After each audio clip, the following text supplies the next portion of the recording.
Welcome to spring 2013. As you can see, I'm sitting in the bush near to my place, and behind me the Sydney spring flowers, the pink Sydney boronia and wax flowers are burgeoning all around us. In fact, any walk into the national park, north or south of Sydney, will bring you into contact with all this really amazing herald of spring. I'm always amazed that spring is in July, early August. It's all happening around us. Soon I hope to get a spring poetry competition up and running, and you'll be able to post your poems into my blog. So a little bit of introduction now to what's happening this semester, whether you're in first, second or third year. We've got a feast of literature ahead of us.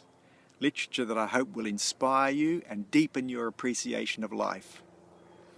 In first year, we're straight into Australian literature, and we kick off with the part Indigenous author Kim Scott and his amazing novel, That Dead Man Dance, which grieves at the tragedies of what happened in the past in First Contact, but also celebrates the possibilities of new beginnings. It's a fabulous novel. I'm sure you'll all enjoy it. In Australian literature, we've also managed this semester to bring together a conference that really connects you with some of the authors we're studying. Poet Kevin Hart, novelist Amanda Lowry, two of the key authors on our unit, are with us at the end of this first week at a conference that we're running called Addressing the Sacred.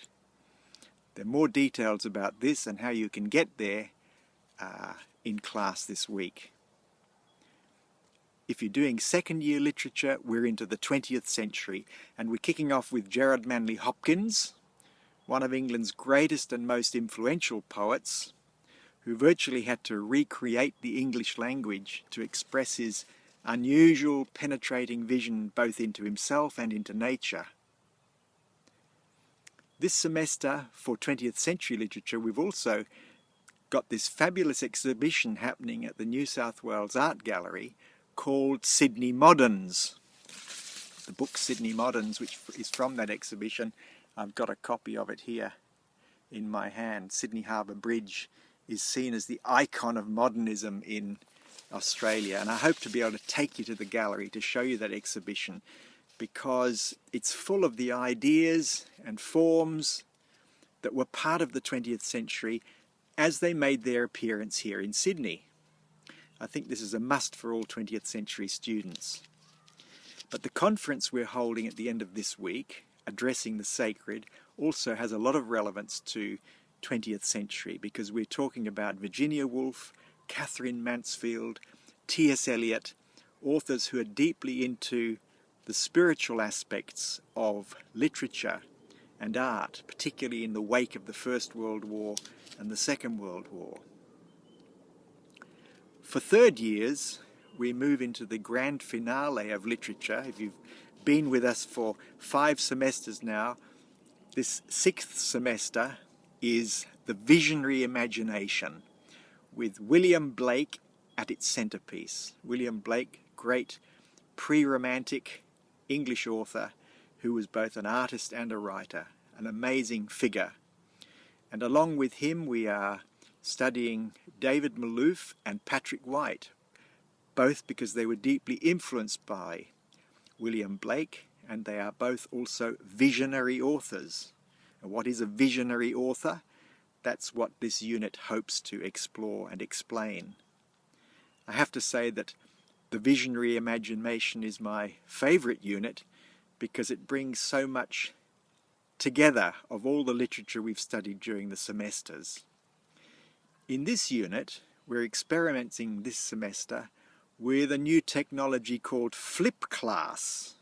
And if you haven't yet been to the first introductory lecture called the Flip Class, then please visit Leo and get into week 1 Echo 360, and you might be surprised there to see a few people you will vaguely recognize, but most importantly, there are questions there that you need to look at and think about before the first class.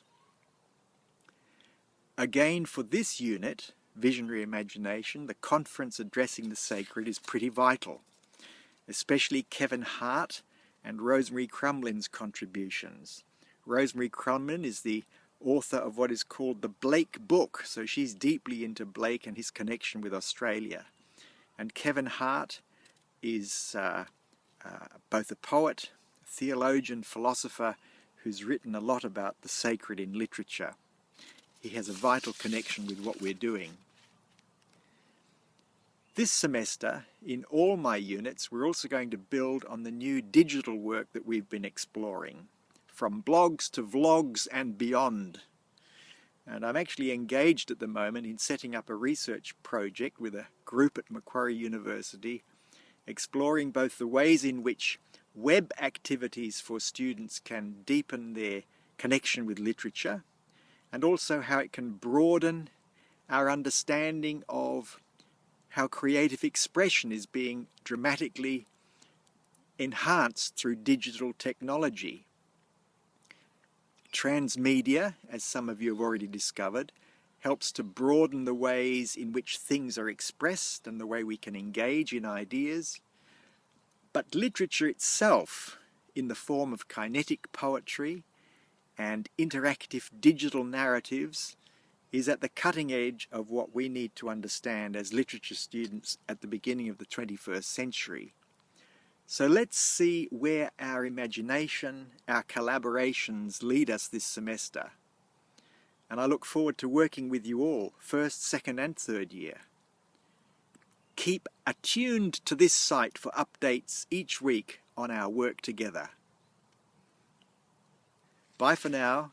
See you in class. Oh, there is one more thing that I want to say, and that is that for all units I will be creating groups for your digital blogging, vlogging work so that you're not left out alone. And my hope is that in small groups of around 5 or 6, you'll be able to create a tight network where you'll be able to help each other, peer review each other's work, and be much more creative. So here is a final shot of this wonderful stand of Boronia ledifolia just in the rocks behind my place. See you in class this week. Bye.